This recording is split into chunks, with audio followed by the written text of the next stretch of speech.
கிறிஸ்துவுக்குள் மிகவும் பிரியமான என் அன்பு தேவ பிள்ளைகளே, பரலோகமான நிகழ்ச்சியின் மூலம் உங்களை சந்திப்பதில் என் இருதயம் கர்த்தருக்குள் மிகுந்த மகிழ்ச்சி அடைகிறது. உங்கள் எல்லாரையும் இயேசு கிறிஸ்துவின் இன்ப நாமத்தினாலும் கிராஸ் டிவி ஊழியங்கள் சார்பாக என் அன்பின் வாழ்த்துக்கள். இன்றைய பரலோகமன்னா, நீ எல்லாவற்றையும் ஜெயிக்க வேண்டும். ஆண்டவர் உங்களை குறித்து விரும்புகிற ஒரு காரியம் என்ன?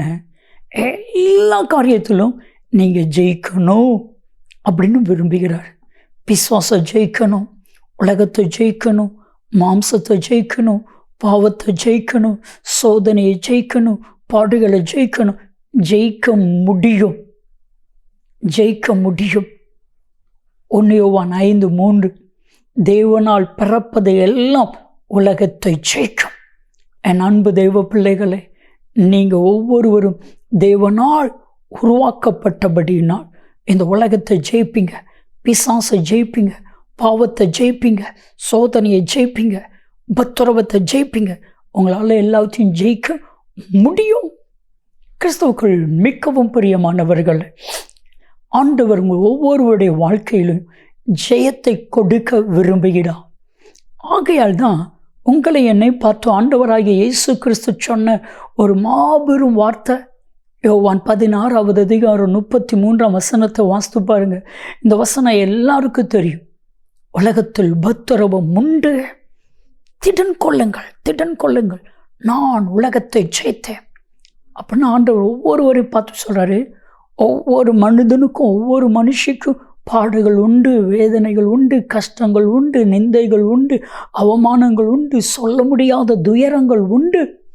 ஆனால் உன்னால் உலகத்தை ஜெயிக்க முடியும், உன்னால் பிசாசை ஜெயிக்க முடியும். நீ ஜெயிக்கணும். உங்கள் இருதயத்துக்குள்ள ஒரு எண்ணம் வரட்டும், நான் ஜெயிப்பேன், ஜெயிக்க தான் நான் பிறந்திருக்கேன், ஜெயிப்பேன். முடியும். எப்போ முடியும்னா, ஒரே ஒரு காரியம், விசுவாசம். விசுவாசம். வேதம் சொல்லுது 1 யோவான் 5:4, உங்கள் விசுவாசமே உலகத்தை ஜெயிக்கிற ஜெயம்.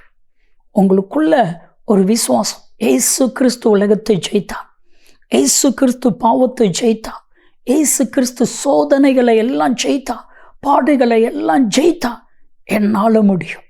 அந்த விசுவாசம் உங்களுக்கு இருந்துச்சுன்னா ஜெயிச்சிடுவீங்க. பாருங்க, வேதம் சொல்லுது, எபேசியர் 6:16 நீங்கள் வாசித்து பாருங்க.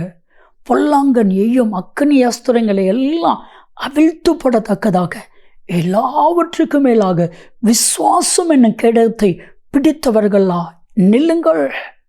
அப்போ பிசாசு ஒவ்வொரு பிரச்சனையா உங்கள் மேலே தூக்கி எரிஞ்சுக்கிட்டே தான் இருப்பான். நல்லா கவனிச்சு பாருங்க. ஒரு பிரச்சனை முடிஞ்சிருக்கும், முடிஞ்சு முடியாமல் இருக்கும் பொழுது அடுத்த பிரச்சனை வந்துடும். விசுவாசத்தில் தான் அதை ஜெயிக்கணும். நீங்கள் விசுவாசித்தீங்கன்னா ஜெயிச்சிடலாம்.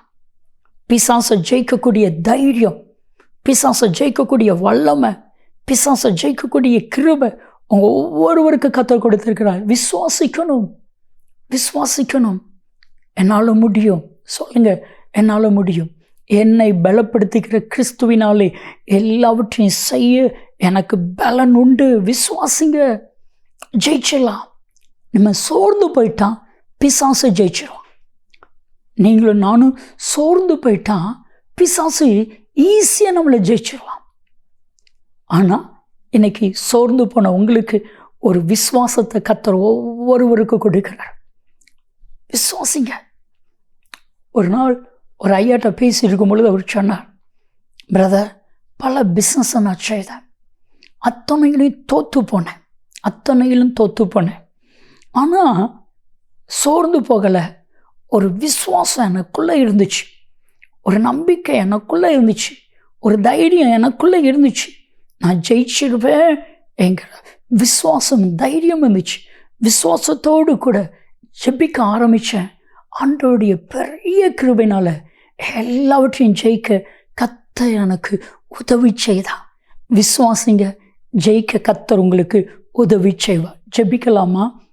அன்பின் தகப்பனே, உலகத்தையும் பிசாசையும் பாவத்தையும் சோதனைகளையும் உபத்திரவத்தையும் ஜெயிக்கக்கூடிய ஒரு விசேஷித்த விசுவாசத்தை, கிருபையை உடைய பிள்ளைகள் ஒவ்வொருவருக்கு கொடுத்தருளுவீராக. அப்படி செய்கிறதற்காய் உமக்கு நன்றி. இயேசு கிறிஸ்துவின் நாமத்தில் ஜெபிக்கிறோம் ஜீவனுள்ள பிதாவே. ஆமென், ஆமென். நீ உலகத்தை ஜெயிப்பாய். நன்மையும் கிருபையும் ஆசீர்வாதங்களும் நிச்சயமாய் உன்னை தொடரும்.